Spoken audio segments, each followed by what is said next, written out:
Hey everybody, Matt here. What's going on? Happy day to you all. Hope everybody is, well, it's a Monday, so I hope everybody had a good weekend.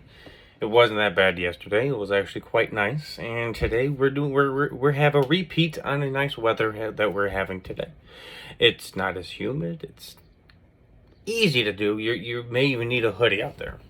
Not really, but still, Anyway, hope everybody's having fun. Hope everybody is taking advantage of this half off situation with the book. It's half off. It's half off for this entire month. And then once the month is over, it goes right back up. So now would be a perfect time to pick it up. Even if you're on the fence about it, just go ahead and do it, because then you'll be like, oh man, I should have gotten one that was half off. So why not just take advantage of this whole situation, just have some fun with it. So once again, we're going to read another page of chapter 2. I think we're on page 12, 13 maybe. Don't really remember, but nonetheless, this is a fun chapter because we're discovering... if you remember, Bumhead learned how to fix his engine. Bumhead had to fix his engine. Bumhead had to call for help. Bumhead was fighting things, for Christ's sake, from out of his bay door. And then that's when we met who the Skull were. That's when we met Cadbury. I know that in my past videos we've actually talked about the Skull and Cadbury. So I mean, now you get to see what he's like as a I was going to say human, but you kind of can't call him a human because he's not a human. You have to figure out what he is. He's a skull for now. But what was he before? It was a great beast that had 3 horns on it. I always pictured it like a triceratops. Like a triceratops skull. Just like a adolescent. Not the giant one that's as big as like a freaking Volkswagen. But an adolescent one. One that's a good size. So I mean, imagine a 7-foot giant-headed beast walking toward you and talking with, in my opinion, I always pictured him having a British accent. So, before we get started, I'd like everyone to hit that like, share, subscribe, and the little bell for notification for when we release new videos. We release, whichever one happens. I don't have my little guy today, so it's just going to be me. I'm sorry if I'm a drab or boring or anything like that, but let's just have some fun, shall we? It's going to be a fun day. Let's enjoy it, and let's smile while doing it, okay? Here we go. And once again, as I always say, at the very beginning, we always overlap.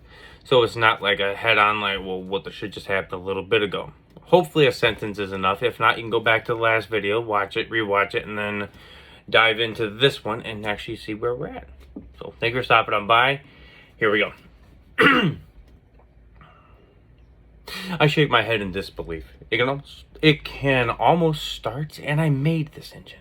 I try again, and a slow hum comes over the ship, a slight jostle as it cuts off again. We both are laughing.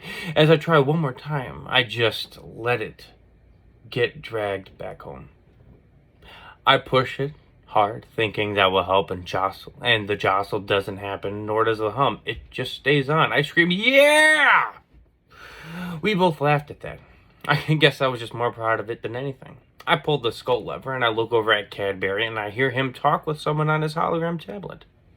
The lever's pulled, we're going to be seated, so take us onward towards Litus Moonbase 1, so we can get this looper home, he said with a firm authority toward another skull.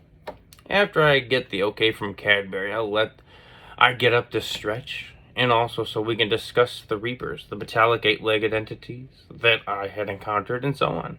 It's so weird to not be in control of the ship that is moving quite fast. Watching the controls move with every movement the other ships are making is just a surreal feeling that I probably could never get used to. I look back out the window, seeing a few ships ahead of us, only imagining how many are surrounding us. So many things, so many questions I have, knowing it won't be me that will be asking a single one of them. He broke the silence. It's almost as if there's 20 ropes tied around your ship being pulled in the direction of home for you, huh? Get out of my head, you devil guy. I think to myself, thinking for him to say he wasn't in there, but he didn't, as I chuckled to myself.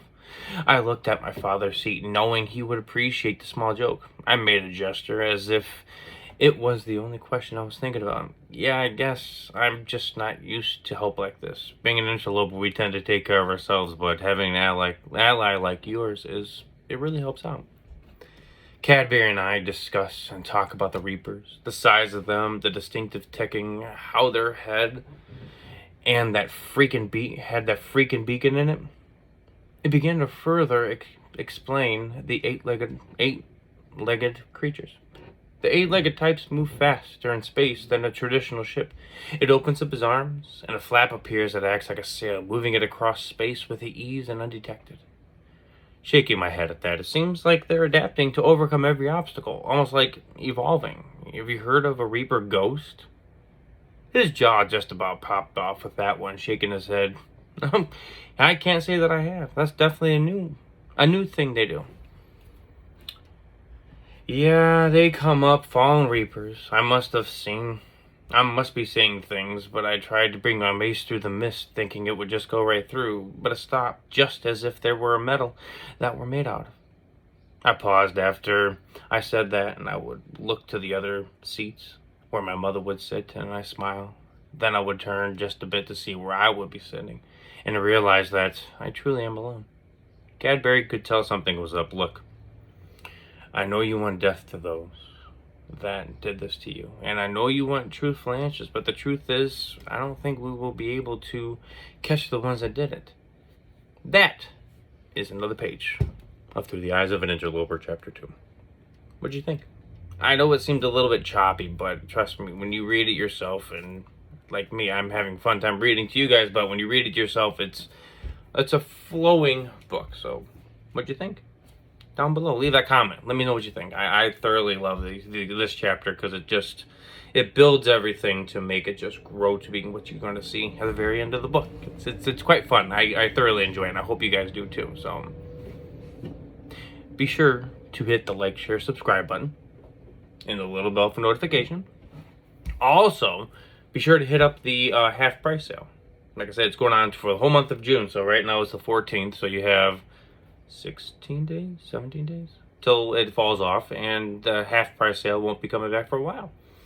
So be sure you pick up your copy today. Make sure you pick it up today at Kindle, Apple Books, Kobo, Nook, few other various places through Canada. There's a few over in Europe. There's a few in Australia, I think.